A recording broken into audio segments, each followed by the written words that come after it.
Testing. There we go. My mic is on. Caleb says we are live. This is episode number, I don't know. But I do know that the topic is the 10 Commandments of editing.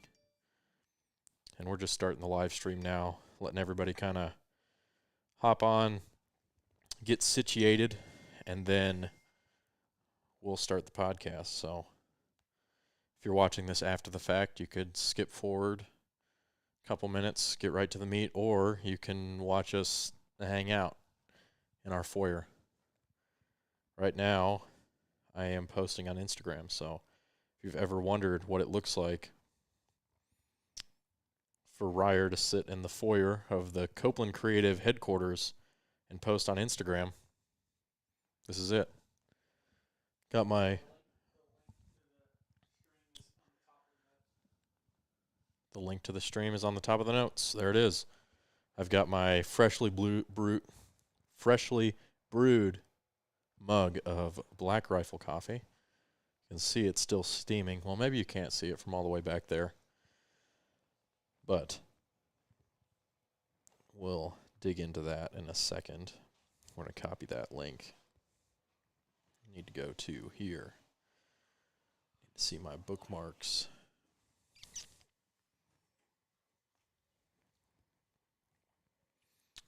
I forgot the app that we were using.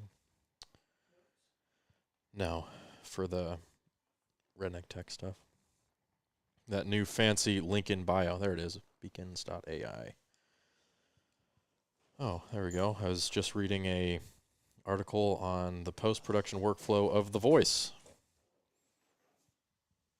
In case y'all are wondering what kind of reading material I like to do in my spare time. Sign in.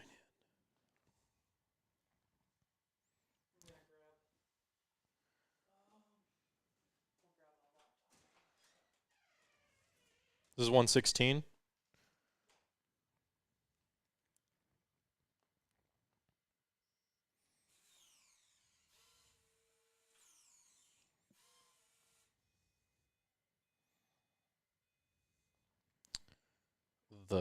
Oops, caps lock is on. I didn't want that. 10 commandments of editing. Take that link out.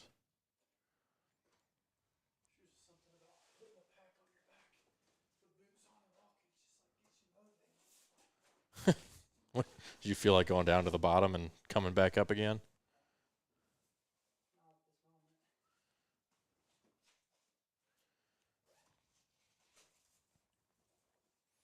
There we go. It should be on the Instagram. Let's go and check.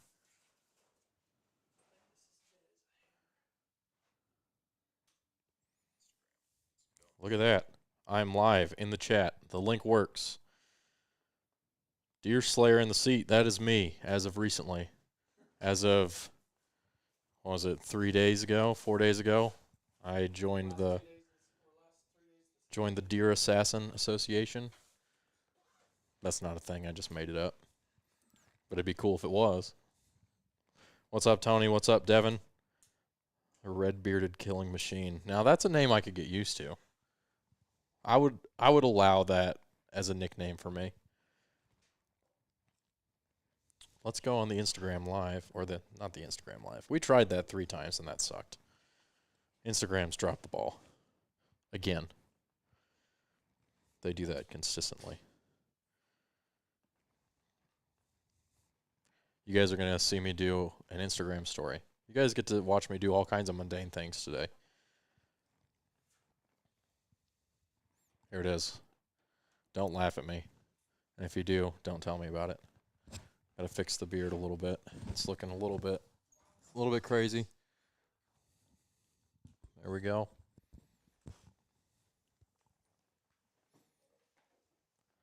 What is up, folks? We are live on our YouTube channel. We are doing episode number, I forgot, but 116, Caleb says. It is the 10 Commandments of Editing. The link is in the bio. Come hang out. Seemed very forceful. Seemed like I was really making, yeah, come come watch hang us out. now. Do it now. Do it now. Get to the chopper. Do you ever just quote edits you made to yourself, and then you realize nobody else knows that quote? Well, he doesn't say get to the chopper. He says get to the ranger. Get to the ranger. Yeah. Now we got to go find a GIF that says link in bio. Which one to choose? There's so many. I don't know which one. Probably this one, because it's the most heterosexual of all of them. Boom. Send to story. Done. Look at that. 2 minutes after 5:30.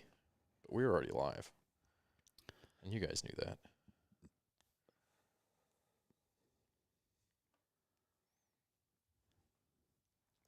Okay, go back to the YouTube so I can. Some guy named Copeland Creative said yo, yo, yo. Yeah, we're here. I guess he thinks he's cool. Thinks he's hip with the yo. And if y'all haven't noticed, Clay is not here. And there's a reason for that. So Clay values watching some football game over podcasting and giving out information for you guys. So y'all make sure to go to Clay's Instagram at Clay Currington and let him know that how you feel about where his priorities are. Podcasting, giving away free information to the people that listen, subscribe, and like and follow us. Or the same information that got him to where he is now. This podcast. Yes, exactly. Or a football game that nobody cares about. I didn't even know. It's Monday. Who plays? The college doesn't play on Mondays. I thought they were Saturday only. He wore a jersey to the office today. He did. Over a sweatshirt. It was a lot. Have we already lost Clay? Have we? We might have. I mean, he did one weekend of one company retreat, and we've lost him. So that's it. Well. Does that tell us something? Was it us? Could have been. Did we do that? I mean, I certainly was not. I wasn't the most helpful talent. Yeah. Well, but he kept trying to make me do things that the talent shouldn't do. Like, did you go full prima donna on him? No, he just kept asking me my opinion. I said, "It's your production, bro. Produce it. Produce it. You're the producer. Just tell me what you want." Did you get to look over the notes? Yes, briefly. All right. Well, I've been spending today still trying to figure out how to tackle our media management issues. Yeah. And I haven't figured it out yet. Gotcha. Okay.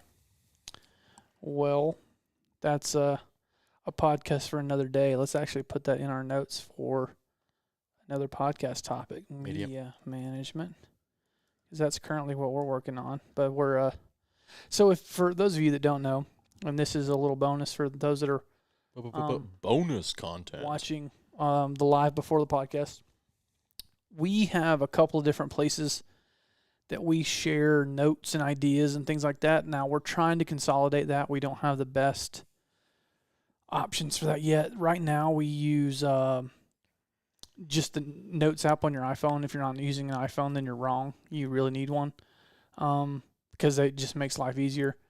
And then we also use an app called Trello a little bit. We're still kind of dipping our toes in the water. It's a project management software that really I use as a to-do list, and then I personally use my email. Like if I have emails in my inbox, that means that they're pending or something I need to look at. That's my personal system. What's your system, Ryer? Well, I try to remember things in my head sometimes. That's not a good strategy. It doesn't work. Terrible strategy. Mostly what I do is I write things on notepads and sticky notes. Another terrible strategy. That's what my wife does. And there's literally scraps of paper all over my house with random notes to things that she'll never find them again. Well, mine aren't strewn all over the place. They're all on my desk. And then I also have like some to-do list apps and things like that in my phone. We need to get a better system of working together on those things. Yeah. Which we're trying to do that because we're getting to where we've got so many projects and like so many things that I head up certain projects. Ryer kind of runs lead on certain projects. Clay's getting to where he's going to start running lead on some things. So we've got to get to where we're all looking and figuring out the best way to be the most efficient. We probably should talk to Greg. He's the efficiency master. Yeah. See what he uses. We That should actually is a good talk to him about workplace efficiency. Yeah.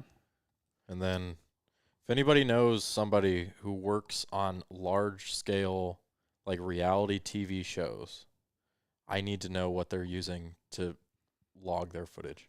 Devin just said this is the college national championship and it doesn't even start till 7. Why do you leave at 5? Where is he going? Is he driving? I bet there's women involved. I bet, he wore or jersey, though. Or a woman is probably involved. He must be having to go somewhere. Yeah, because he didn't give us very many details. No, it's very vague. And he's not on the chat, like, harassing us. And we have no way of harassing him other than calling him. Josh, can you guys hear on the podcast well? Because, like, I don't know if that does anything. Does that do anything on y'all's end? Can y'all hear that better now that I turned that up? Hold on, let me see what it sounds like on this. I guess I could turn my volume on. I don't know if that does anything. Does that do anything on y'all's end? Can y'all hear that better now? Now let me turn this down and see what it does. Testing 1 2 3. Testing 1 2 3. Testing 1 2 3. Didn't do anything. It literally did nothing. Okay, so we know that now, so we can turn that off. Brock is calling me. Brock is calling you. Yes, I can't talk right now, Brock. I'm sorry. Okay, well, we'll call him back. Can you hear it ringing on my... Yeah, on the computer in there. Yeah, so that's why we're good at communication, because everything rings when you call us, and we always answer the phone. Rings on here. It was on my computer. I saw it on my watch. Yeah. So, therefore, we answer the phone. All right, well, let's roll into the actual podcast. We'll give some people time to jump on. And and this will be here forever. So I thought this was a really good one. I was looking over some of our best performing podcasts, and the 10 Commandments of video production was one of the best ones. So we're going to we're going to parallel that with the 10 Commandments of editing. So here we go. The Redneck Tech Podcast is brought to you by Diamondback Covers, the absolute best cover you could ever spend your money on. If you need an insurance policy for all the expensive gear on the back of your truck, then you need a Diamondback cover. Make the bed of your truck a vault with Diamondback.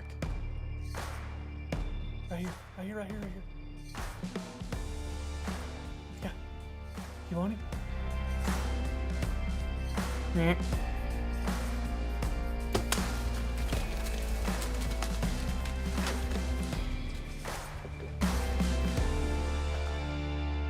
All right, podcast number 116 for Redneck Tech Podcast. I'm here with Ryer Porter, who is the Big Buck Slayer. He shot his first deer this weekend. I guess we can start with that. Yeah. Tell everybody a little short breakdown since we're going to have a video and everything for it. Well, I was in the woods, and then a deer came out. This is riveting stuff, guys. She came out of the woods, and then I shot her. Yep. And she died. And then the next day, what happened? The next day, another deer came out of the woods, and then I shot him, and he died. Golly, man. That's storytelling.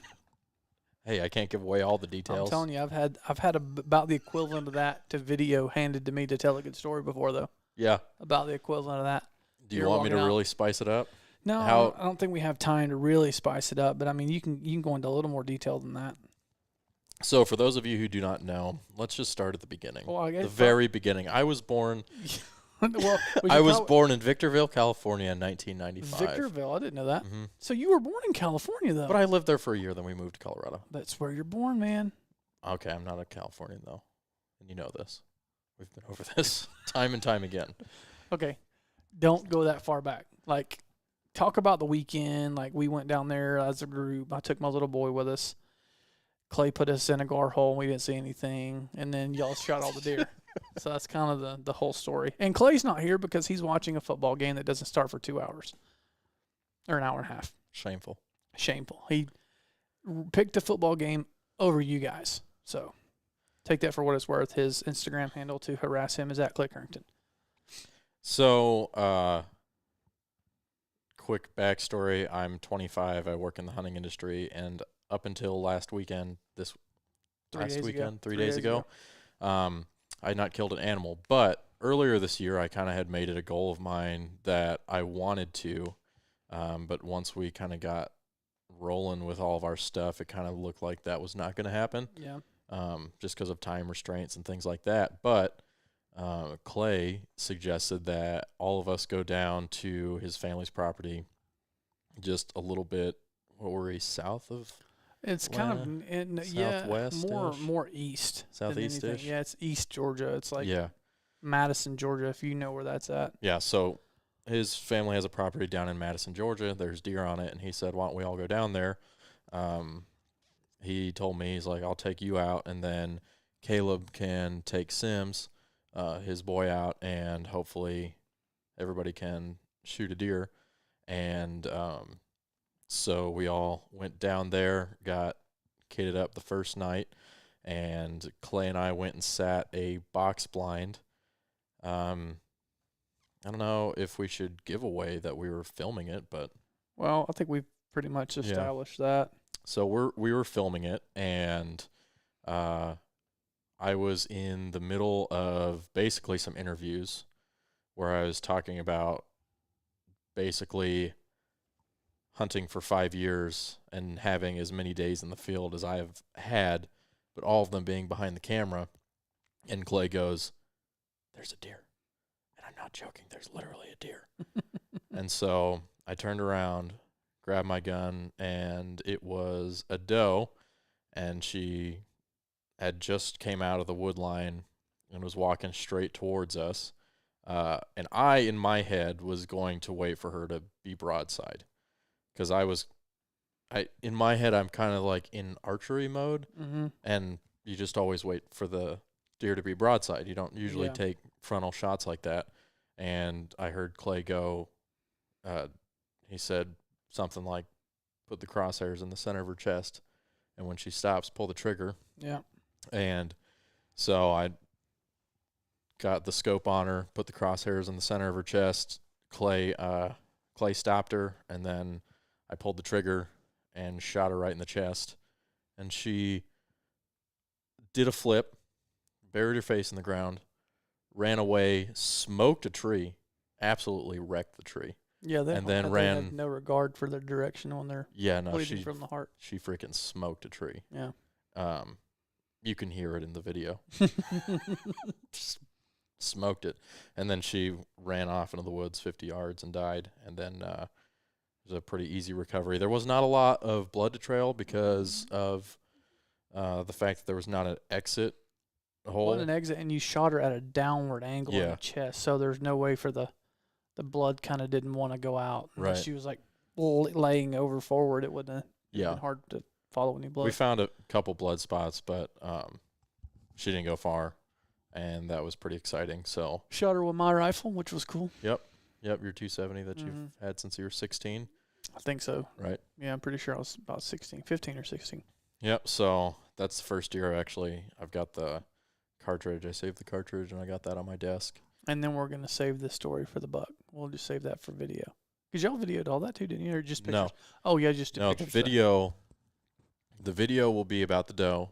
And then, of course, the second night, we went out to sit, and we got this idea to kind of do a photo story, which I have not posted yet. But as soon as the podcast is done, I'm going to post it on Coke Creative. And then we also did a opposite photo story deal. So Clay did a photo story of me hunting, and I did a photo story of Clay making a photo story of me. So that was my idea. That was his idea. So those will be on the page by the time you guys listen to this, I'm sure, unless you're on the YouTube live, in which case it'll be after. It'll be up after.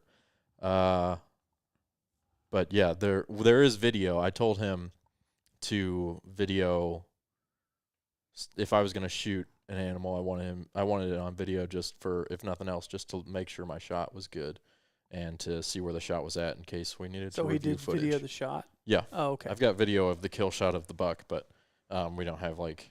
How far was that shot? I never asked. I think that was probably around 70 yards. Oh wow, both your shots were under 100. Mm-hmm. Dang, my first deer was 200 and something yards. Yeah, no, they're under 70. So it's awesome. he bled a lot. Did he? Yeah. You got him broadside though, didn't you? Yeah, I did. Yeah, those broadside shots are a little bit different. Mm-hmm. How far did he go? About the same distance into the woods Really? as the other one. That rifle thing's a whole different ball game. Mm-hmm. Well, that's the what happened this weekend, and me and my son didn't see anything. And he literally, like, when we got done, I told him it was time to go. I was like, "I'm sorry, buddy, we didn't see anything." He was like, "I wanted to see a deer." I'm like, "I did too, buddy. I really did, just for your sake." But I was like, "This is why when people say hunting's easy, this is when you tell them, no, it's not. You have to be patient." And then, I was trying to like do the dad thing, and he just had alligator tears, like, "I really want to see a deer." Yeah, just had to hear him say it. Clay said he went full dad mode when I shot that doe. Yeah, that's He what said he was filming, and as soon as I shot, he just forgot that he was filming, just like looking to see where she went and everything. Oh, that's good stuff. But we had a good time, hung out, ate Chick-fil-A too many times. Too many times? We only ate Chick-fil-A twice. I wouldn't call that too many by any means. 3 times in 2 days because I was with a 4-year-old, because that's all he ever wants is Chick-fil-A. But anyway, so we'll get into the podcast now. So if you're listening to the podcast or wanting to skip forward, we are now at 9 minutes to about to actually start the podcast. But I don't know why I looked at my watch as if it had any indication as to what time we're at. But so this podcast is going to be about the 10 commandments of editing or video editing. I say editing, but it's really video editing. But editing can be many different things. You can edit somebody's writing, you can edit pictures, you can edit. But this is about video editing specifically. Ryan and I have both been editing for a long time. So this is a fairly subjective podcast. Now, there are probably, you talk to a different editor, he might have a different list than us. This is our list. This isn't the end-all, be-all. But in my experience, and did you agree with everything that I put on there, or did you have some changes? I didn't know that I was allowed to collaborate. Well, yeah. I mean, no, I don't have any. So Any essentially, we've edited for a long time. These are some of the things that we've learned. Editing is something that's very technical, and anyone that can edit, editing, anybody can edit. But I learned this the hard way when I first started doing this a long time ago. Knowing how to use the program, like knowing how to use Adobe Premiere, knowing how to use Adobe Final Cut, knowing how to use Avid, isn't knowing how to edit. Just knowing how to run the program isn't knowing how to edit. Editing is so much more than knowing what the buttons do. Would you agree? Yeah, I mean, I get really far deep into that. Yeah, I know, but even on just the most basic level. Right. So there are a lot of things that you have to know that are outside the scope of setting in and out points and cutting and, ripple deletes and cross dissolves and things like that. You have to know codecs, you got to know frame rates, you got to know export settings. You've got to kind of have a pretty good understanding of computer hardware and software, and a bunch of other stuff that I'm probably forgetting that's super important to once you get into editing. Knowing all these things are going to make you that much more proficient, and they're going to essentially tell you how things work together. Now, that is 50 other podcasts that we can't do right now, of codecs and frame rates and all those things. But once you start editing and you're shooting video, you're going to have different frame rates, different cameras shooting different codecs, and all these things get ingested into a program, and you've got to put them all together and make them look good. Well, once you start messing with different things like that, you're going to see the difference in them. It's hard to tell when you're looking in your camera, maybe the difference between one camera and the next, but bring those files into an editing program, and those differences are magnified, especially when your computer's trying to process a highly compressed file versus an uncompressed file. But like I said, that's no here nor there. So We're going to start with the first commandment, which I kind of tried to do these pretty much in order of what I thought was importance, or not importance, but like kind of in a progression. So the first thing I said was you need to have a plan. So commandment 1 is have a plan. And what do I mean by that? When you go into the shooting, when you go to shoot a video, you're probably going to go into that with a plan. You just don't willy-nilly go out and start shooting. You kind of need to do the same thing. Throwing clips in a timeline and trying to figure it out as you go isn't a great use of your time. Most of the time that you have, the footage that you have was shot, it was for a purpose. So that your edit needs to be for a purpose. You need to lay out interviews all together, lay out B-roll, organize those things in the timeline to where you can see them and be quicker about it.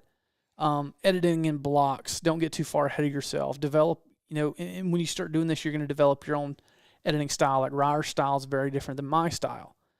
But he goes at every edit with a plan, as do I. And there's no right or wrong way to go after a plan. But you need to have a plan before you ever start editing. The second thing is, and I'm going to let Ryer run with this one because this is he does this better than I do. And the second commandment is you need to be organized. And when I say organized, you don't just need to be organized inside of your timeline. When I say timeline, that's like what you're looking at when you're editing. You need to be organized before it ever gets to your timeline. Your footage has got to be organized. When you export things, it needs to be organized. You can't find it, and then what good is it?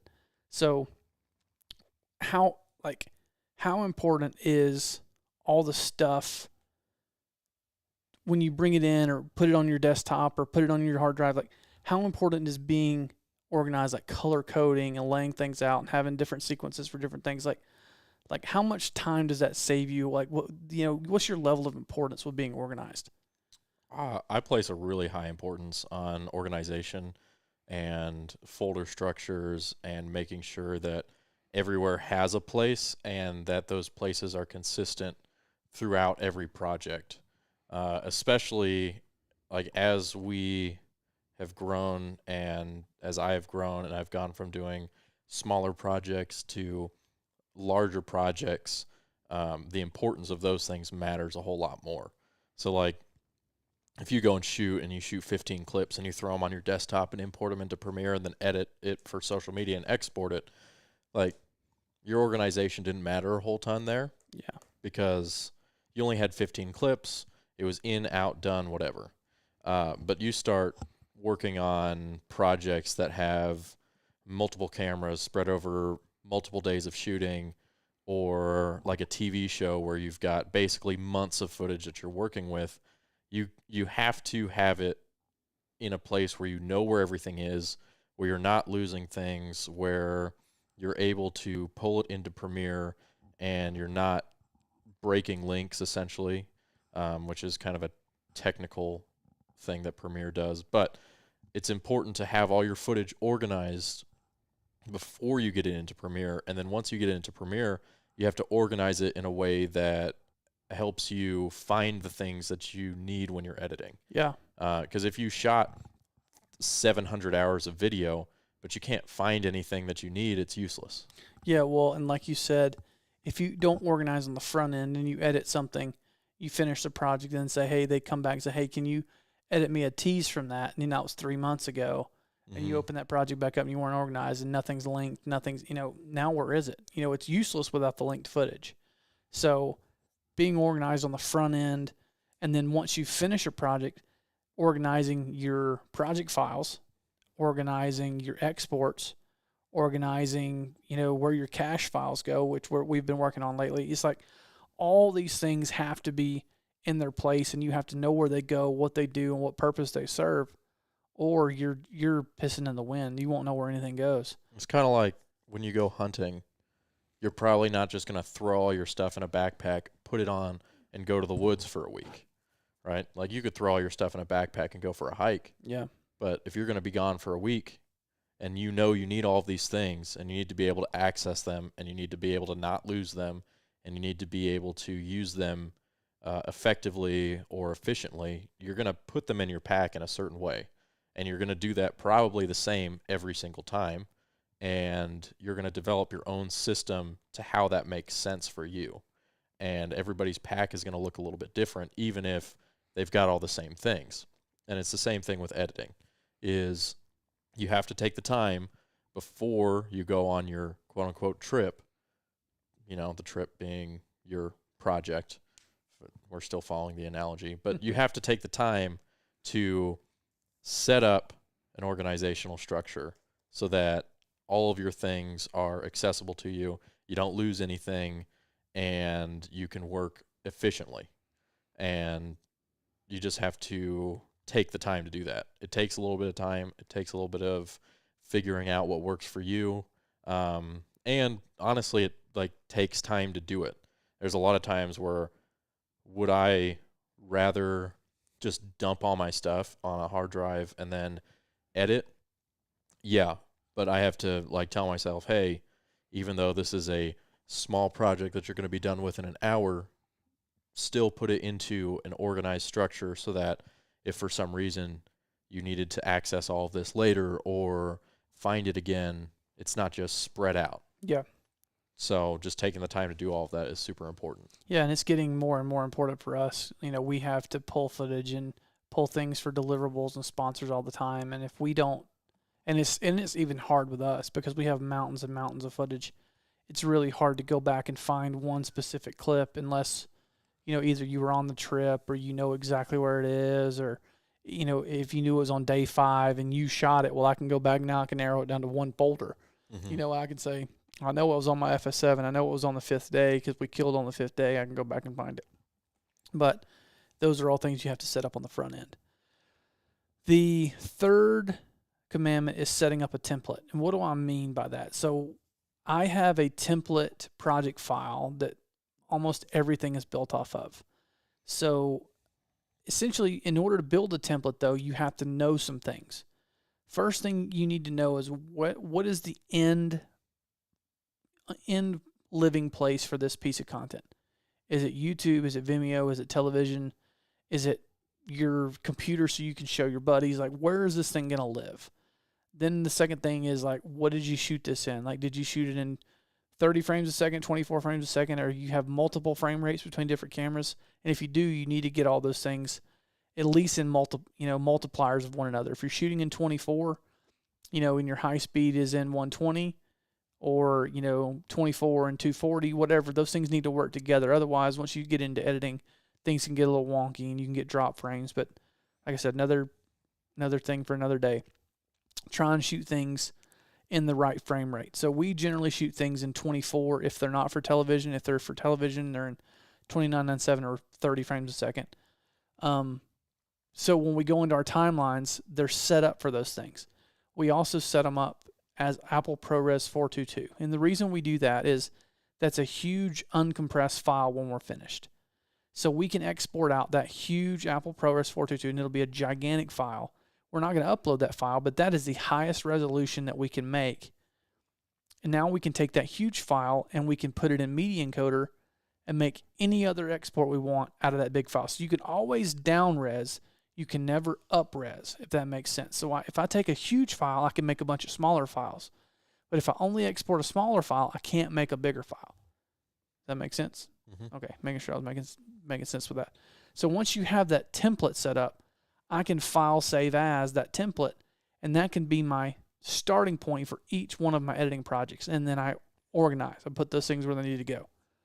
And you can set up templates for everything. I mean, going back to the organizational thing, we have templates for projects in the Finder to where we put all of our footage and our assets and our exports.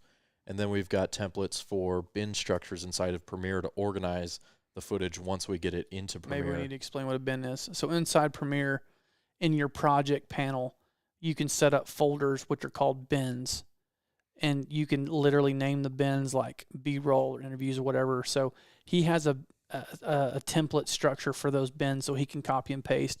And then it'll be like, days, cameras, B-roll, interviews, versions, all the different things. That way everything's organized inside of Premiere and outside of Premiere. Yep. And it's important, I think, to have those templates for 2 reasons. One, speed and efficiency. Yeah. Because then you don't have to manually make everything from scratch every single time. And 2, for consistency. If you have a template, everything will always be the same every single time. So you know where to put things, and they always fall into the organizational structure that you set up. Yeah. Next thing is 4th commandment. Everything you edit needs to either tell a story, inspire, educate, or entertain. So I've had some people send me some footage or videos lately that is literally a song with some cool clips over it. The only person that gives any value to is the person that shot it and edited it. It gives no value to an end user or an end viewer. So we have to approach everything that we do with the attitude and the knowledge that there is a purpose to this video. What is that purpose? Is it to tell a story? Is it to inspire? Is it to educate? Or is it to entertain? And a story is simple as something that has a beginning, a middle, and end. That's a story. It can be as simple as 3 clips. It can be as complicated as Bluestem. You don't know. So, but you got to go into these things, into these edits, and into these projects with that in mind. Does this whole project tell a story? Does it inspire? Does it educate? Or does it entertain? And then you have to build your edit or your time around those concepts. Does that make sense? Yeah. No, I mean, okay. I think that every single time we go to edit something, even if it's like a 1-minute promotional piece for a specific product for a company, we always go into it when we shoot and in the editing process with the mind or you got distracted with your Instagrams. I got distracted with the Instagram story. You're killing me. Now I forgot what I was saying. Me. With trying to figure out what that story is. So let's say Rambo comes to us and they say, hey, we want you to show off this bike. So we could put together something that just has a bunch of cool clips of the bike. But that's not what we ever do. We go into it and shoot it in a way that tells a story that, maybe the story is as simple as, a guy's going fishing, so he's going to bring this bike and he's going to go fishing and he's going to use the bike to go fishing. But when we go and shoot it, we make sure we get all those shots, and then when we bring it into editing, we go, okay, how do we, in 1 minute, use the shots that we took to show that this guy is going fishing, he's using the bike, and then, he's leaving, he's done fishing, or whatever it may be. Even something as simple as that has a little miniature story built into it. And also there's some education in there, because usually when you're trying to promote a product, you have to educate the consumer or the audience about the product and its features and its benefits. And these in an edit can have multiple. They can tell a story and it can do other things too. But you never just want to throw clips together. You want to make sure that the audience is getting something out of it. You got to think in terms of your audience as you're watching it and go, okay, I'm somebody who has not seen this video yet. I just watched it. What does it make me think or feel? Does it make me want to go buy this product? Does it tell me the story of this person? Does it tell me the story of this hunt? Was I entertained? Did I learn something from this? And if you can't answer any of those questions, if you feel like you just watched a bunch of cool clips and the only thing that you came away with from that video is, oh, that was cool, it looked cool, then you probably want to do some work and reevaluate that edit and make changes so that at the end of the day there's a so what. Yeah, and sometimes, and then this has happened with us, sometimes there's only so much you can do in editing. A lot of it comes down to how it's shot too. But just when you go into your shooting and your editing, keep those things in mind. And I think one major thing with that you can ask is, why do I care? Yeah. Right? So I'm a viewer. Why do I care about this video? What do I care about this video for? Do I care about it because I was educated? Oh, I care about this School of Knock video because now I've learned to overcome my target panic. Mm-hmm. And I value that. So that's why I watch that video. Why do I care about this video about some guys going fishing? Well, because, they're cool guys and I like to watch them fish and I was entertained by that. Yeah. Or, this guy has a really cool life story and I learned something from his story. And I think that if you just, every time you make an edit, you go, why would I care about this video? And try to answer that question. It'll help you really solidify a lot of those edits. Yeah. Yes, sir. Number 5 is don't use things as a crutch. And this is one that I've harped on before. And when I say things I'm talking about are voiceover and time lapses and interviews and montages and slow motions and effects and graphics. All these things are tools that can be used in an edit. They can be overdone. They can be beaten to death. In our style, in my style personally, I don't like voiceover. Some of our clients use voiceover. It's not my personal favorite. I think you can do a better job of telling a story in the field and not ever having to use voiceover. I don't mind interviews, but if it were up to me, if I'm the executive producer on something, I don't want to do interviews either. I think those things are better done in the field. I use montages, but I don't overly use montages. Montages are music videos. It's a song put to music.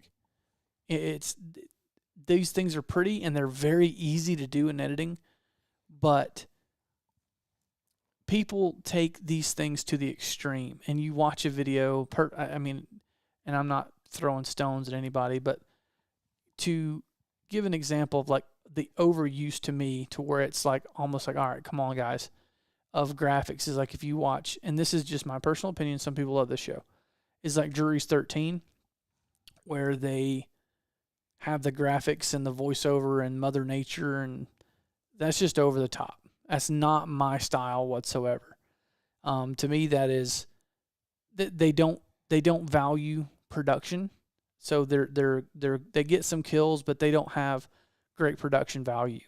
They kill big deer. That's the draw, but they fill in the gaps for the lack of production with lots of graphics, lots of over the top voiceover. Not my style. Nothing wrong with it, and people love it, which people love watching the hunting public. I can't stand watching the hunting public. There's no production value whatsoever, but it's not my style.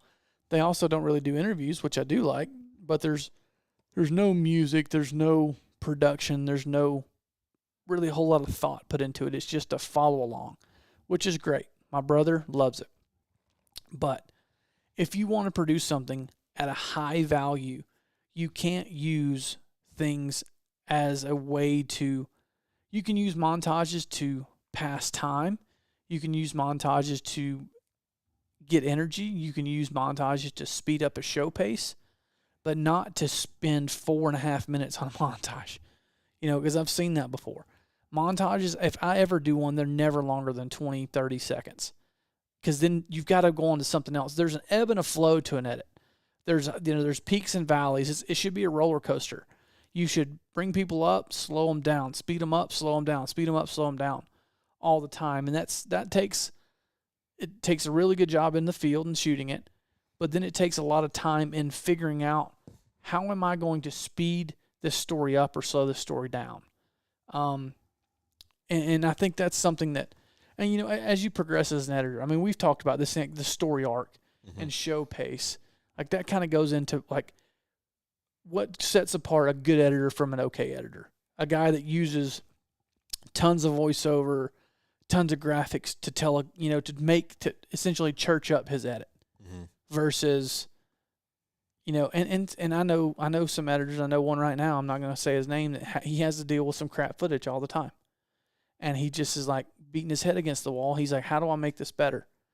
The only way to make crap footage better is to add graphics, add some crazy transitions, add, things to it to church it up, because there's only so much you can do with crap footage, But I know how much have you ever had to edit a whole lot of just stuff you didn't shoot that you're like, oh my gosh, this is terrible? No. See, I have. Not really. Oh, that's why I hate editing. I hate editing stuff I didn't shoot. Yeah. Or somebody that didn't know what they were doing shot it, Oh, just thank your lucky stars for that. 'Cause it's not fun. I mean, you just don't know what to do. But I know some editors can make that kind of stuff look really, really good. It's like we were talking about today, the commercials, the new thing for big corporate show, big corporate commercials is to use iPhone video, vertical iPhone video. Yeah. I don't understand it.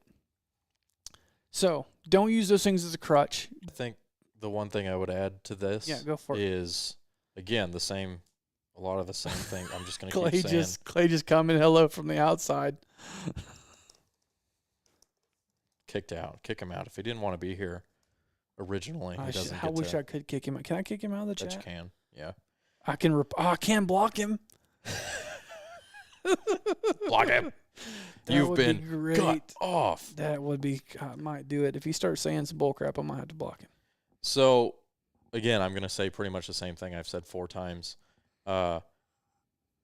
Make sure there's a purpose behind using these things. Make sure there's a purpose behind using a drone shot, using a time lapse, using voiceover, using an interview or a montage or slow motion or effects. Like, make sure that it has a reason behind it. I think that you can have a lot of cool footage, and things being cool is a reason to an extent. Yeah. But you also, like you said, the difference between a good editor and an excellent editor, or an average editor and a good editor, is thinking about more things than just making it look cool.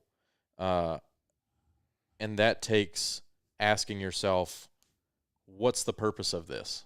What is this doing for my edit? What is this making the audience feel? What is this, what is the purpose of this shot or this montage? And if you can't answer that, then don't use that thing. Like, if I'm using a drone shot, I go, okay, what is the purpose of that shot? Maybe the purpose of that shot is I'm showing the audience where we're at, or I am using that as a way to end the scene, to take the audience out of the scene that we're just in, or to put them in that scene, or maybe there is a weather change or something that I want to show them, so I'm using this drone shot. Everything has a purpose. Yeah. Everything has a purpose. There's no throwaway clips. There's no throwaway scenes. There's no throwaway anything. Everything has a purpose, and that is to either to show you something, to get you from one place to another, to speed up time, to slow time down. Everything in there has a purpose. And if you go at every edit with that in mind, and you go at every shoot with that in mind, like, okay, what purpose does this shot serve? That's why you can tell the difference between a guy that edits who's shooting versus a guy that doesn't edit who's shooting. A guy who doesn't edit usually is just spray and pray. He literally just runs camera all day and just hopes he gets everything. Versus a guy who edits is generally going to be more down the middle. He knows, okay, now we've just finished this scene. Now I've got to get from here to here. Now I'm going to get this shot to get from here to here. The editor is going to take this drone shot. He's going to transition to the truck driving.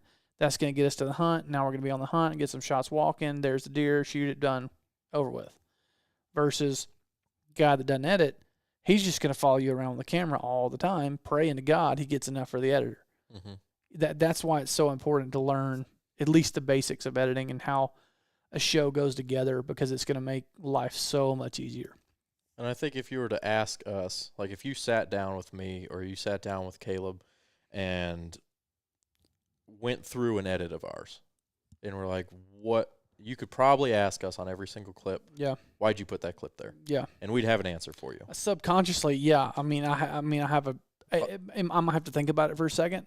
Yeah. But yeah, I mean, there was a reason, a purpose. Now, is this something that we painstakingly think about every single clip? No. There's an instinct. Yeah, develop. yeah, for sure. We've done it enough now. We're like, okay, we've got to get from this day to the next day, this day to this day. Okay, here's a time lapse. All right, there we are. One shot. We got you from this day to this day. We need to end this day. There's a night lapse. We need to get from here to here. Here's a driving shot. Somebody driving. Doesn't even have to be the right person, but I can show somebody driving down the road that automatically gets me from camp to the hunt. Whatever these shots are, we instinctively know what they do and what their purpose is. I think we covered that one pretty good, don't you think?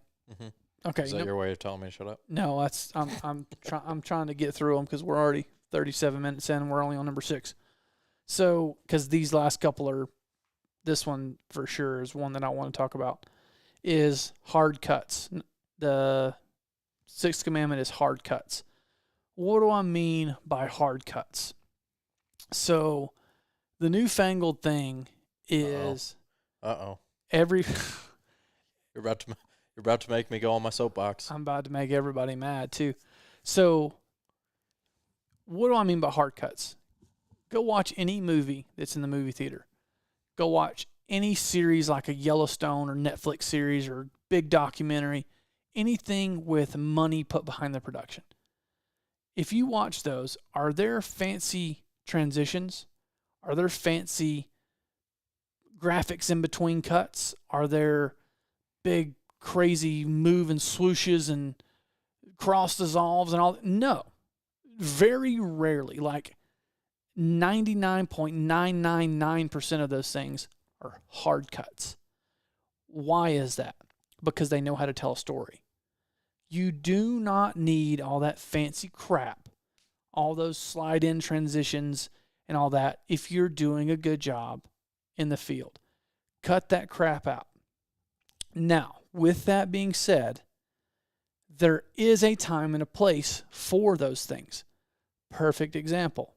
We just did a video for, we've done a couple of them for Rambo, which this one was actually for X stands. It hasn't been out yet because they still haven't given us approval for it. But they wanted essentially a product video shot in the field that had a lot of graphics and a lot of they wanted to draw your attention to text and to, they wanted it to be eye-catching. Okay, and it's a short video, so to throw in graphics and to throw in text that you want to draw people's eyes to, maybe it calls for some of those fancier things. But when you're talking about long-form content, YouTube shows, television shows, movies, films, they need to be hard cuts. And any time that is not hard cuts, those transition needs to happen in camera. And what do I mean by in camera? There's some really cool and fancy things you can do with your camera to transition. That into black, out of black. You can use trees to transition in editing. You can do a lot of cool things to do fancy type things in camera, and you don't have to work on those in the edit. So just think about that. Think about everything you ever watched, and do they use all that crap? No. And when you use that in a long form edit, that tells me a couple of things. It tells me you didn't do a good job in the field. You're trying to church up your edit. You didn't tell a good story, and you're inexperienced. That's what it tells me. Did I cover everything? Yeah, I think here's what I feel about those things. And I see them a lot on Instagram and TikTok and YouTube. They're cool. And they are cool. And I think what I feel like it's doing is showing off that you as an editor know how to use a program. Yeah. And I think that to me as an editor, I want to show something to obviously if I show something to you, you'll be able to be like, "Oh, that was a good edit." That was a good edit. The editor did a good job. Yeah. But most people, unless you do this for a living, edits are completely invisible. They don't even know. For sure. I don't remember how it was like before I got into this, but I literally never remember thinking about shots or cuts or transitional elements or anything while watching something. I was just staring at a TV and then images came at me. And there was no thought. Like, I didn't Yeah. even know that there was an edit, Yeah. right? Which is how 99% of people watch things anyway. Right. And I think that as an editor, that is what you want to achieve. Yeah, for sure. Is your edit should be quote unquote invisible. And when you start trying to like do all of these fancy things, especially to the extent that I see it done, like where the entire video is just whooshing transition stuff the whole time. Makes me sick. All that is telling me is like that you're an editing hype beast. Like it just I get that it's a style. And I've had conversations if used in moderation, it's okay. If you use one or two here just for an effect or to draw attention to something, I'm okay with that. Or like in a sizzle reel or something here and there. There's time and a place for it for sure. But I think that it's a little bit egotistical, I think. You're trying to be like, hey, look at me. I'm the editor. I can do cool things. I think there's a little bit of that, but I think it's more of like, okay, this video sucks. Let's figure out how to make it not suck. Maybe that's wrong or whatever, but that's how I feel. And I think the best films, the best movies, the best everything I've ever seen, zero of that. It's like literally the edit was invisible. The editor he did his job so well you didn't know he existed, kind of like you said. Yeah, I think you just need to, and again, it comes down to, like you said, going into things with a plan. This is why I said the progression. You see how I did that? I see that. You like that? Mm-hmm. Okay. Very good. Very good. You're welcome. Did a great job, Caleb. Having a plan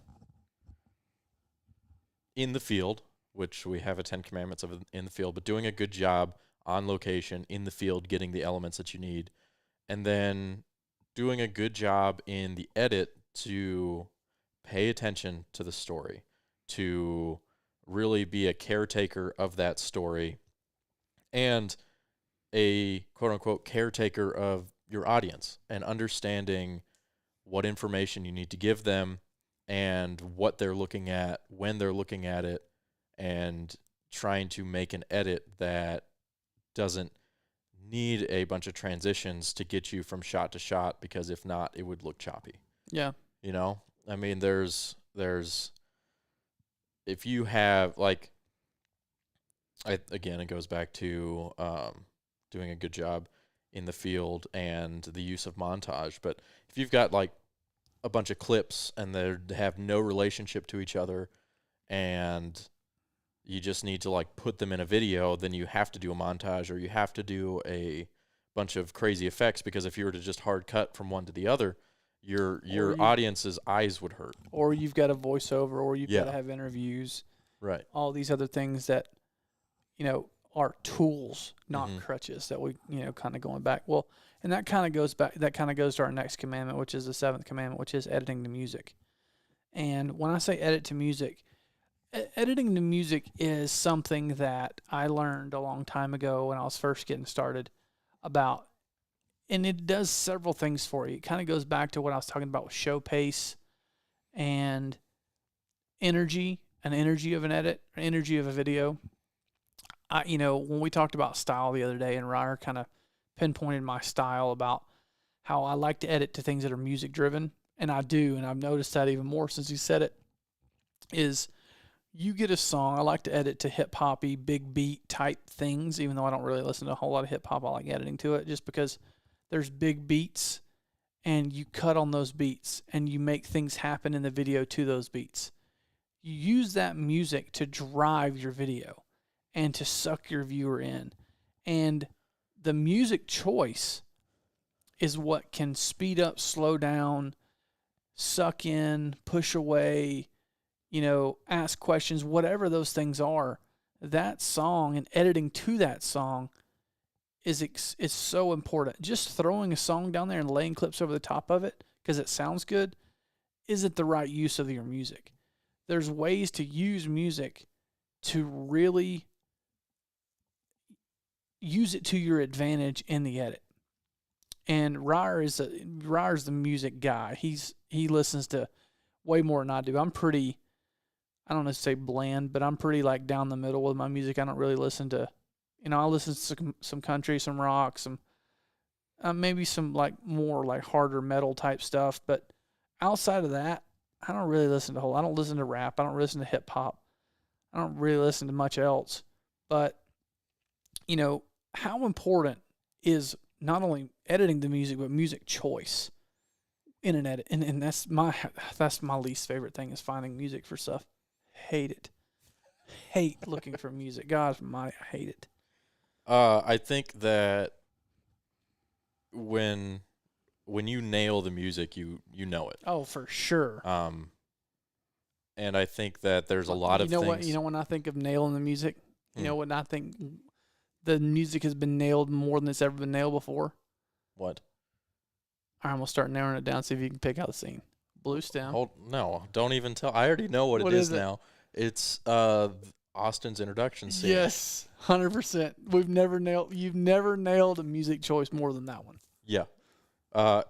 Easter egg for those of you watching. And this was not intentional, but part 3 of Blue Stem. Yep.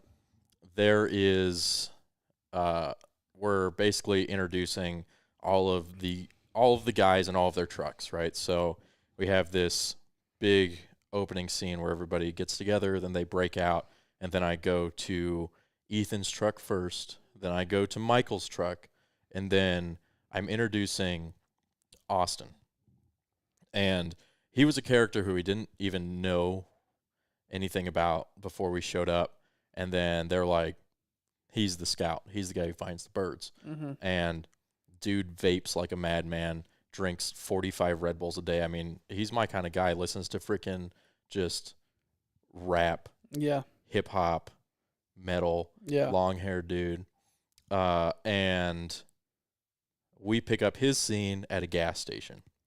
Goes into the gas station, grabs some Red Bulls, comes out, is talking about how much gas he has to put into his truck while he's drinking a Red Bull. Mm-hmm. And then we get in the truck, and it's just we're going fast and vaping and finding birds.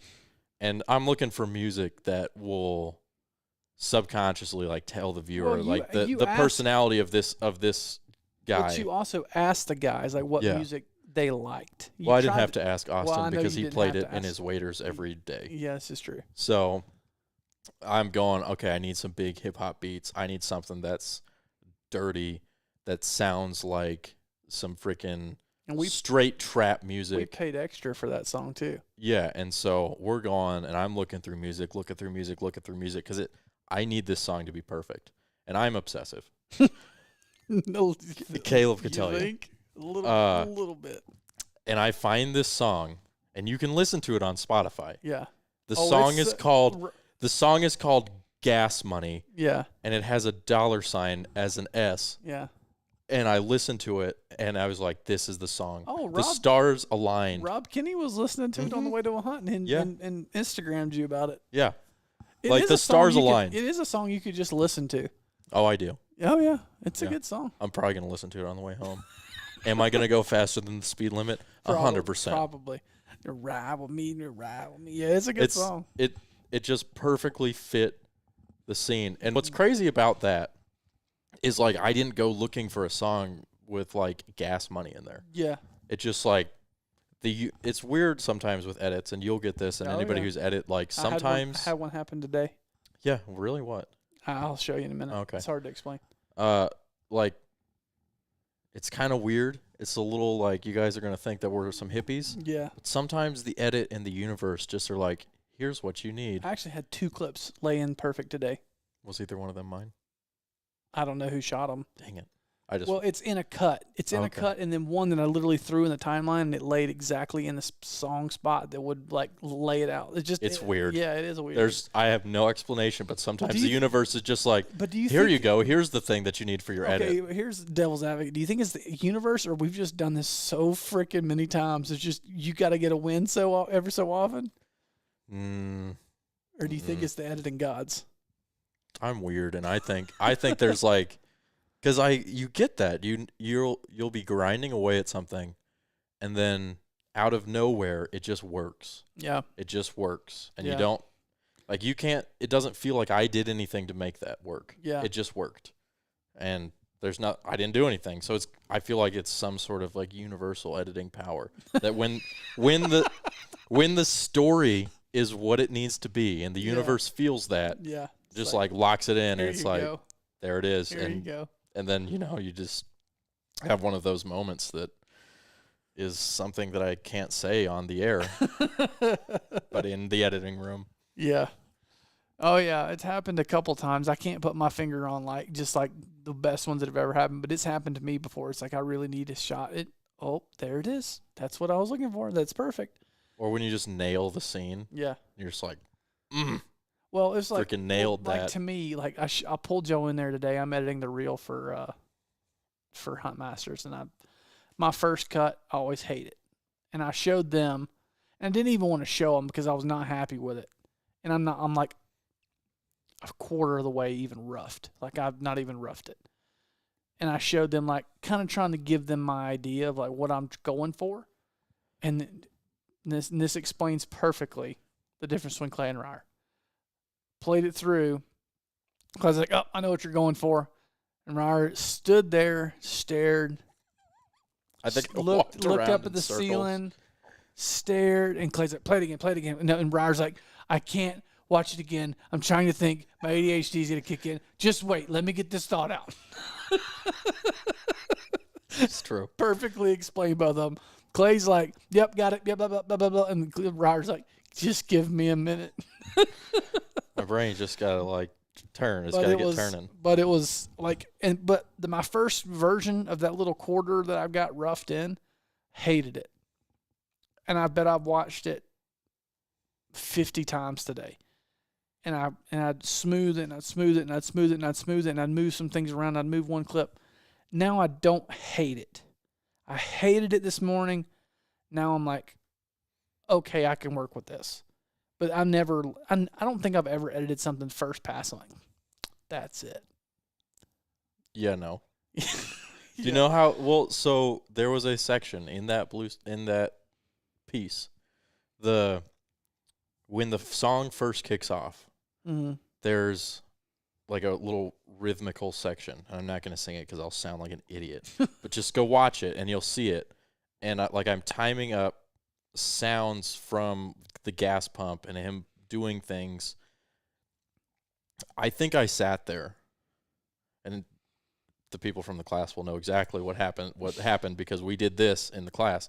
I sat there and stared at it and like shifted things frame by frame for probably 3 hours until it like just aligned.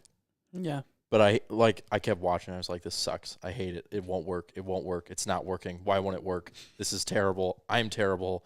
I'm going to get fired. This is the worst. The whole project is ruined. I can't edit. I forgot how to do this. And then all of a sudden it's like, oh, that's sick. Yeah. And that's how it goes. It's just an emotional roller coaster.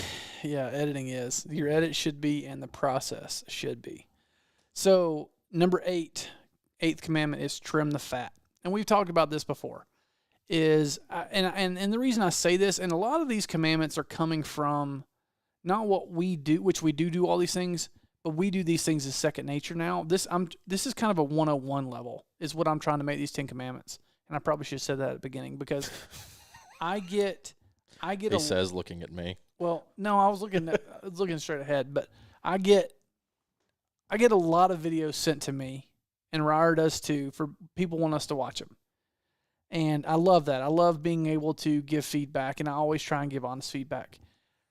Generally, on most of them, I would say 80, 90% of them, if it's a 10-minute video, it could have been a 5-minute video. If it's a 6-minute video, you could have told me the same thing in 3 minutes. If it's a 20-minute video, you could have done the same thing in less than 10. And what do I say by that? It's because a lot of guys or editors or shooters or whatever, when they get into their edit, they're very redundant. They're saying things in a different way more than one time. They're leaving those 2, 3, 4, 5 frame gaps in there that need to be cut out. They're holding on clips too long. They're not editing the music. They're really extending parts of the video that no one cares about. They might care, but you've got to think about your end viewer. So there's a lot of times that there's a lot of fat that can be trimmed. I'll never forget, and I don't know if I've ever told this story before, but the first thing You've been breaking out all of the untold stories lately. The first show, television show I edited when I was at Sub 7 was for Elites Respect the Game, and it was a hunt or a kill per segment. So there's 4 segments to the show, so there was 4 kills, and literally all you did was edit the kill sequence per segment. So they're around about 5 minutes. Chance Chancellor, the old production manager, handed me a hard drive. It was like my first or second week there. Lost as a goon. And he handed me the drive. He's like, here's a drive. There's 4 kills on here. He's like, edit a show, 4 kill per segment. Needs to be 21 and a half minutes when it all adds up, all 4 segments. And I was like, okay. I was like, that sounds easy enough. So I probably took, I wish I knew, at least a week to edit the first segment. Should have taken me a day. Took me a week because I'm clueless. So I edit the first segment, call him into my office, which was like one office over. I was like, all right, here you go. What do you think? He watches it, doesn't say a word, and it's like 5.5 minutes. And he's like, it's too long. I was like, okay. So that was the only critique I got, was it's too long. He walks back into his office. I work on it for another day or so. I trim it by about 20 seconds. Still over 5 minutes. And call him back in there. I'm like, all right, I shortened it up. He watches it. It's too long. The only thing he tells me. Like, okay. I trim another 10 or 15 seconds out of it. And to me, that's the only other areas that can be trimmed viewing this edit. I've cut out almost 30 seconds of a 5.5 minute edit. That's all that can be cut.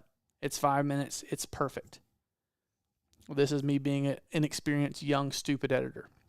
He comes in there the third time, watches it. It's too long. I'm like, and at this point, I'm mad. I'm like, okay, Chance, you've got to show me what you mean because I do not know where else to cut. He's like, just watch. He sits down at my computer and literally hacks my 5 minute segment down to like 3:20. I mean, guts it. He's like, look, he said this twice. He just said it in a different way.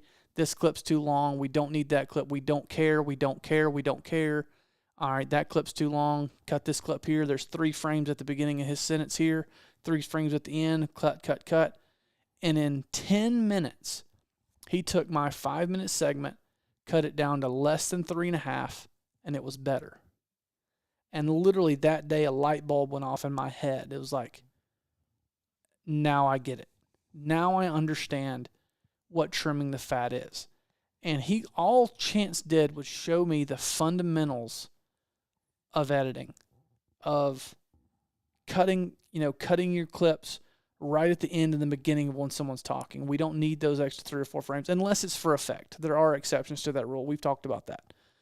Then there's redundancy. Somebody will talk in an interview and they'll say the same thing 2 or 3 times, but we don't cut out the 2 or 3 times. This is why we have B-roll to make these cuts. And he showed me how to trim those cuts, how to make things short, how to get to the point. How if somebody talks for 5 minutes, there's really only 10 or 15 seconds we need and care about. Unless there's a bigger picture. But for what we were doing, we didn't need it. And he showed me how to take this 5 minutes and literally almost cut it in half. And trimming the fat and learning how to tell a story as quickly and efficiently as you possibly can, and especially in this day and age with attention spans, is incredibly valuable.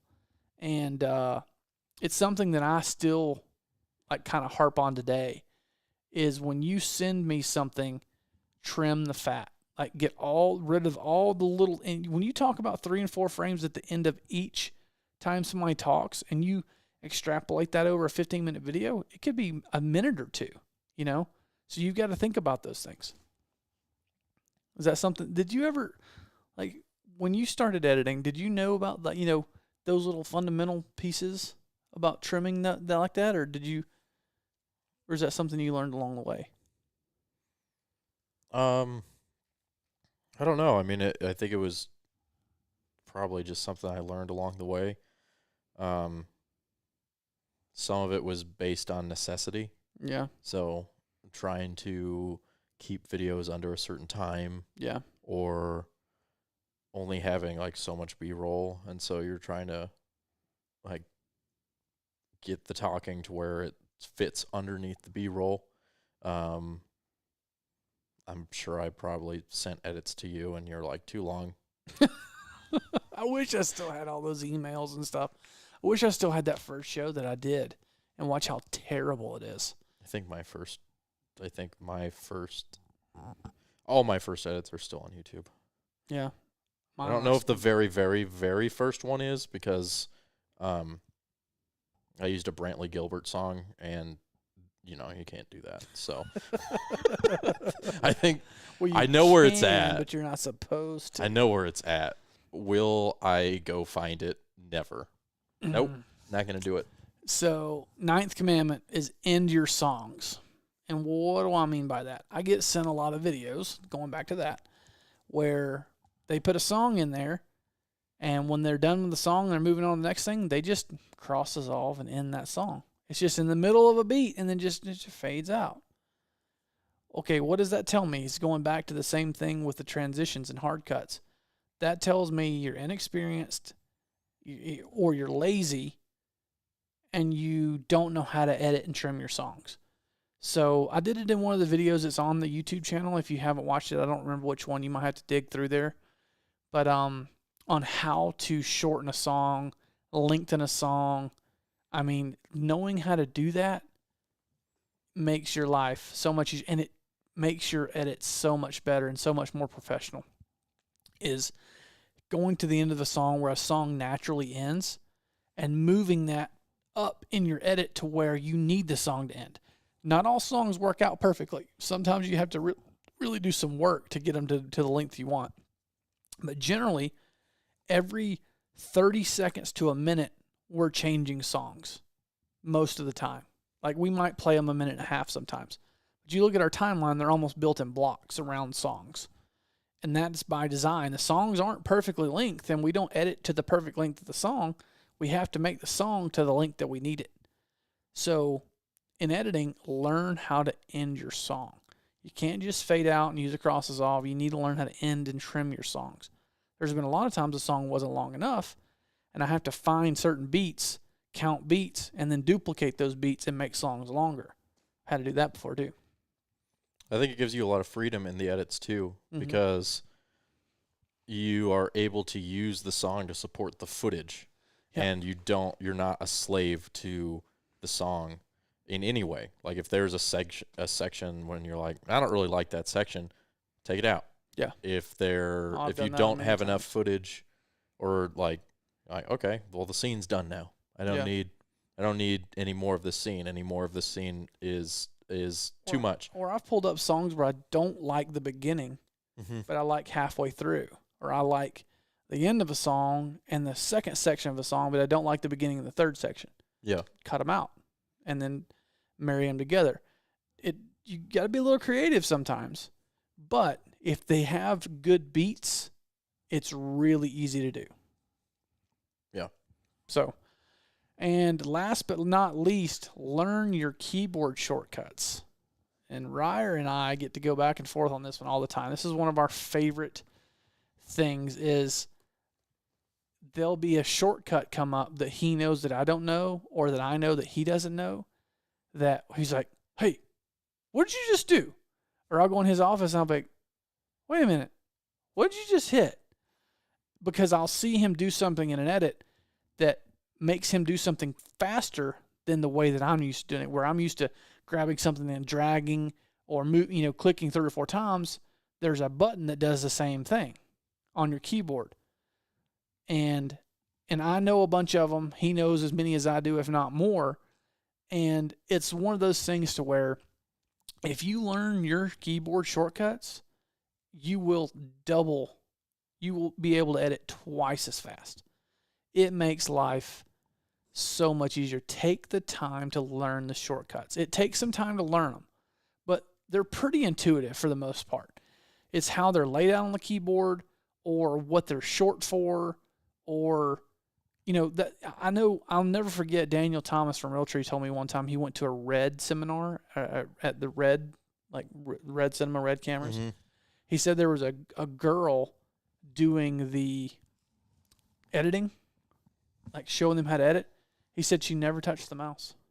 He said it's the craziest thing I've ever seen. Hashtag goals. He said she never touched the mouse. And I'm like, now that is a fast editor. If you don't ever have to touch your mouse, you're fast. Mm-hmm. Now, I don't know how to do that. I mean, there's certain things I guess you could do that with. But to never have to touch your mouse, that's knowing your keyboard and your keyboard shortcuts. Now, is Premiere and other things probably capable of that? Yeah, I bet they would be if you were that good. But I don't know. I kind of like my mouse, though. Yeah, I mean, it's kind of a Frankenstein-y sort of thing. Yeah. I mean, you could. I think some things are probably easier with the mouse. Yeah. Like if you had to select a huge group of clips, there's probably a. Well, she was probably so efficient she didn't even need to do that. Probably. She just probably her first cut was it was perfect at the end. Yeah. She just got to the end and hit O, Command E, done. O, Command E. What is O? Out. No. O, out. So she set her out point, and then Command E for export. Well, you wouldn't even have to if you really wanted to be efficient. Here we go. If you really wanted to be efficient, you wouldn't have to set the O, because assuming you have no media outside of the end of the clip, you could just export it. This is true. And it'll do the whole thing. You're right. Unless you, for some reason, had a random in and out point set somewhere in the timeline, in which case you could screw yourself. Yeah. So you have to really understand. I've done that before. I've exported something. I'm like, That was quick. Like 14 seconds. The video's like 10 minutes, and go back and you set an out point there. Come on. And you have to do it all over again. Yeah. Done that a couple times. But keyboard shortcuts, extremely, extremely important for making you fast and efficient. Also, don't be Clay. Oh, gosh. Because Clay doesn't have a magic mouse. No, he refuses to use a magic mouse. He's wrong. He uses a dumb mouse. Yeah, he's stupid. It's archaic. Pretty sure it still has a cord on it. It's disgusting. Absolutely atrocious. Every time I see it, I almost puke. Yeah. 2, his keyboard is set up to the Final Cut Pro in Premiere. Yeah. He's using Premiere, but he's using the Final Cut Pro keyboard shortcuts. Didn't he say he's trying to learn them, though? Don't try. Just do, Clay. Yeah. Because I cannot sit down at your computer and do anything, which probably is why you do that. Well, this is, you might be onto something there. But still, like, if I had to go on there and do something, I can do nothing. None of the things are where they need to be. I press things, and it's an entirely different thing happens, and it makes me want to take the computer and throw it out a window. I hit a button and deleted everything. It's all gone. I literally do not know what I did. And Command Z is not working. This thing is crap. Command Z better be universal. Yeah, no doubt. Like, if there's one keyboard command, there's 2 keyboard commands that need to be universal. Command S, Command Z? No, Command Z and Enter. Like, those should... Command Z should undo, Enter should forward things. Yeah. Well, no other... And a little bonus is... Bonus. Learn how to color correct and sound design. If nothing else, just the basics, because that's going to up your value a lot of times, too, because a lot of the guys, out there that are shooting on auto, your camera doesn't know best, and your white balance will be jacked up, or the highlights will be really too bright, or it's going to look really dull or oversaturated.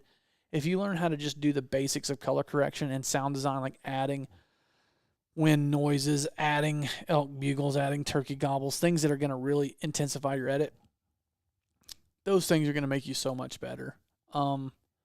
So just try and take the time to learn how to do those things. I think it's valuable. Anything you got to add? 10 Commandments? I would say this is bonus content. Once you understand how to do things inside of the editing program. Like once you understand how to cut, once you understand like all of the, I guess, mechanical, quote unquote, mechanical workings of the program, start trying to teach yourself some of the more, I would say, psychological parts of editing. Yeah, the parts of psychological editing that we haven't got to explore a whole lot yet, just because we do hunting. But yeah, for sure. Like I think, as an editor myself, that has been probably one of the biggest drivers of my ability to tell stories that impact people. Yeah, Whether that is a Blue Stem or a Rambo video, or putting that in the notes. or a TV show, like understanding why certain shots, cuts, and other intrinsic things about an edit make people feel a certain way, and how that affects your viewer is only going to help you be a better storyteller. Oh, for sure. Because once you know, like once you go into an edit and you're like, okay, I need the viewer to feel this thing. What do I have to do to make them feel that? What kind of shots do I need? What type of music do I need? What type of cuts do I need? What kind of pacing do I need? What can I do to make sure that the viewer is feeling this thing or understanding what I'm trying to tell them is going to really bump up your game as an editor. Yeah. And there's books, and you can go down a nerdy YouTube rabbit hole. Perfect. This is a tease, and you're not getting anything out of me other than this tease. Is I watched a Netflix film the other day. Who's not going to get anything out of you? I'm not giving away what we're doing, but I watched a Netflix film the other day, and it gave me an idea. I literally called Ryer going down the road when the idea hit me. And I was on vacation. Where are you? If it's the idea that we're thinking about, and I was at the spring, beach. Just one for the spring? I was at the beach. Oh, you were at the beach. I forgot about that. So I had an idea hit me after something I watched because of the psychology of what they were portraying to me on camera. And I saw it. It impacted me. And I'm like, I can tell a very good story along these same lines and get to do those type things that we've been wanting to do. Like you can get into the psychology of shooting and editing a little bit in the hunting space, but at the end of the day, it's killing a deer or an elk or whatever. So you can get intense with like close eye shots and get intense on music and things like that, but we don't really get to really break into some super emotional stuff like we'd like to. So this idea I have is more of an emotional driver than we've ever done before, and it'll be a challenge for us. But look for something new and exciting coming out springtime that we're doing. Oh, and we had another idea today of a small series that you might be seeing coming up. Who? We had it today. Cape, shirt. Oh, I didn't know that was a series. Oh, well, a reoccurring theme that might be coming up. I don't know if I want to make that a theme. I think that kind of erodes. Oh, I think it's going to be hilarious. So maybe that'll be our foray into more regular TikTok content. Yes. Which we need to do. Yeah, and anyway. I can't. I don't know how. We don't have time to do all these things. But anyway, that's the 10 Commandments of editing, or video editing. Break them, and you shall be smitten. Yeah. So Smoted. Smitten. Smoted. So that was an hour and 16 minutes. Solid podcast. Hope you guys enjoyed it. Peace.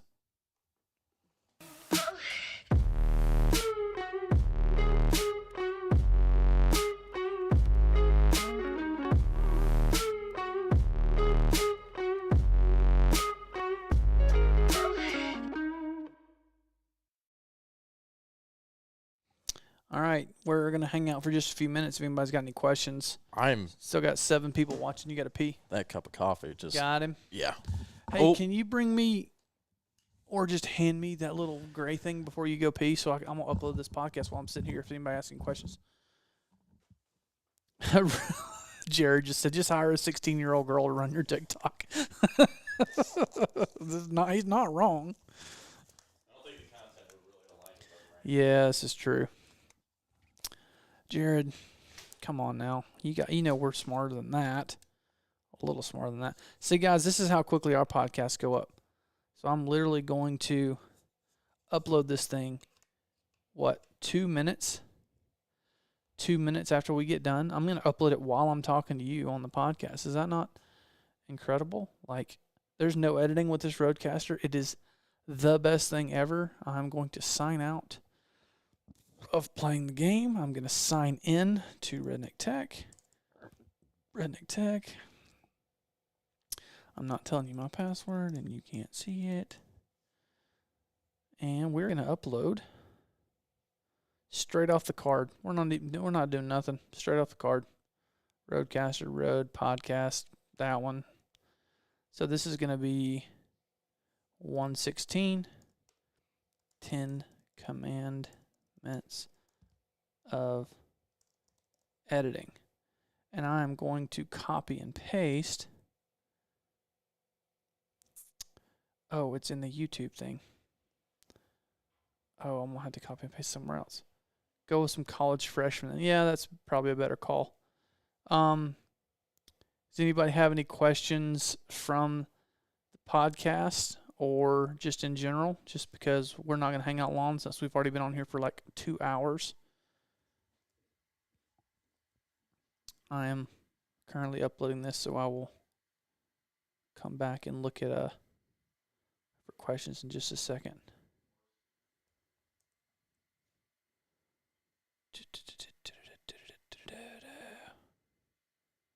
Whoa, this is going to take forever. Let's just not do this now. We'll do this in a minute. Would that Rode device work for streaming our church services to Facebook and YouTube? If you have a way, like right now we're streaming through a 5D Mark II or 5D Mark IV. We have an encoder, and then we run a USB to this Rode device. It's not set up for that. It doesn't stream the video. The video's streamed through OBX on our laptop in the other room. We kind of have a janked up kind of Redneck Tech system of how we stream. It works for us. In terms of a church service, I don't know. It might work, but I really don't know if it's the most efficient way, to be honest.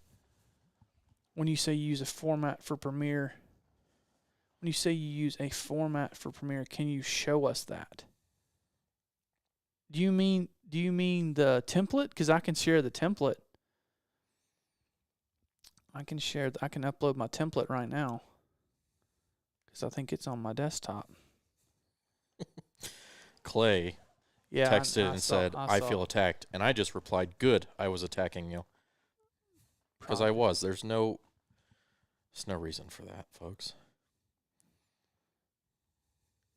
Yeah, he says dumb things and does dumb things, and we have to attack him. It's just what friends do to friends, is we attack. Look, sometimes a little bullying goes a long way. Yeah, it really does.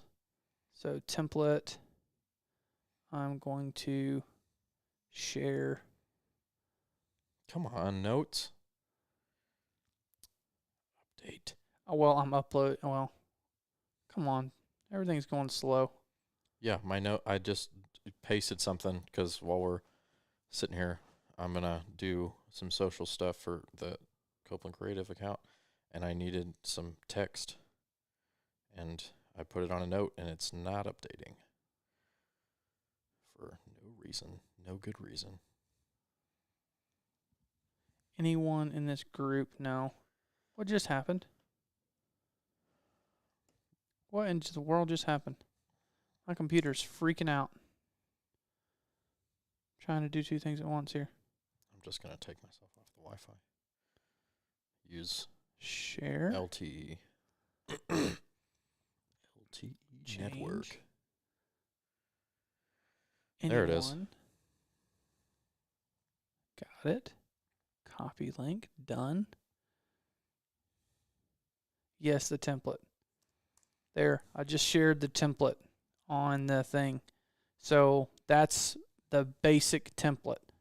That has all of our settings. It doesn't have like all the bin structure. I might have Ryer make another one with the bin structure, but that's like that's where we start. I open that up, I file save as, name it what I want to save it as, and then I import footage and start from there. That way it renders everything in ProRes 422. It's nice and clean. All you got to do is change the sequence frame rate to whatever frame rate you want it to be in. That's all you got to do. If that makes sense.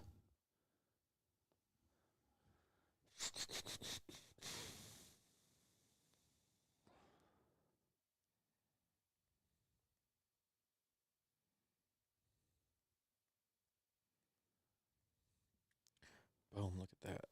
What'd you just do? I'm uploading the photo story that Clay took and edited today. Oh, nice.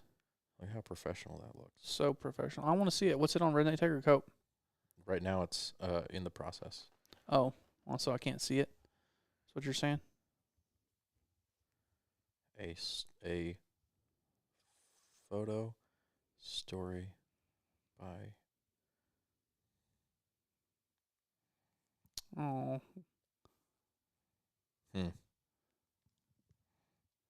Tate with Coyote Calling Outlaws posted our live stream on his thing. That's freaking awesome. Yeah, Thank you. Yep. He did a swipe up too. He like went to the time to swipe it up and everything. Well, he has a swipe up? Yeah, they got like almost 30,000 followers or something. Well, shoot. Yeah, man, big time, and can't help. We don't even have a swipe up on our Redneck Tech. Not on Redneck Tech. We got a swipe up on the Coke. No, they got 16,000 followers. It's still a bunch. I think it's 10 is the minimum for 10, the swipe. Yeah. I remember that because we hit 10 and you were like, hey, guess what? Yeah. We can have a swipe up So link the now. file is downloadable on YouTube. What? Yeah, that's fine. I don't care. I've made it public. I don't care who downloads it. So my service is cut out. What? Jared, you're killing me.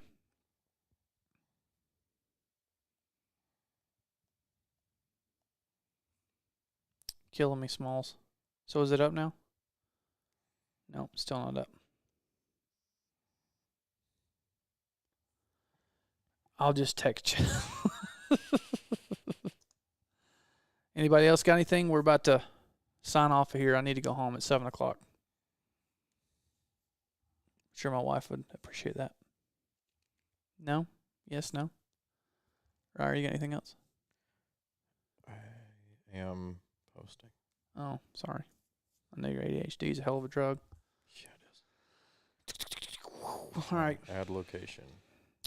I mean, you got to give them a minute because it's like a minute delay. No, it's like a 10-second delay. I've got it on slow latency. It's a very short delay. So let's see. 1, 2, 3, 4, 5, 6, 7, 8, 9, 10, 11, 12, 13, 14, 15, 16, 17, 18, 19, 20, 21. Dang it. 22.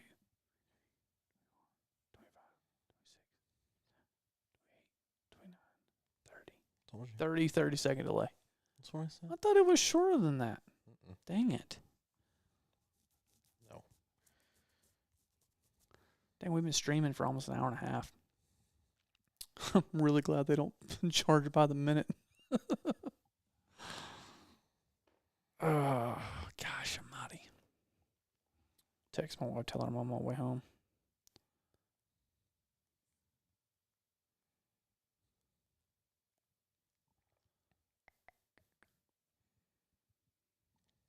Okay, Browning, you have way too many social media accounts.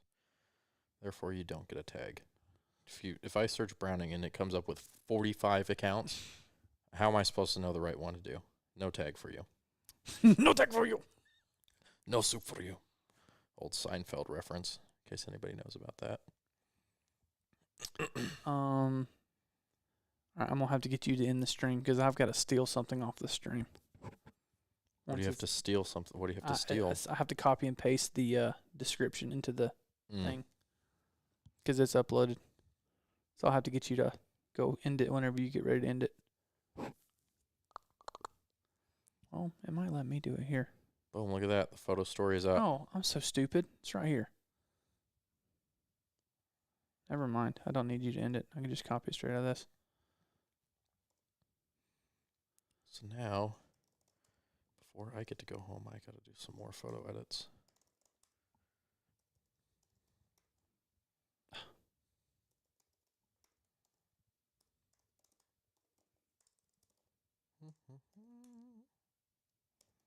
Last chance for questions, folks.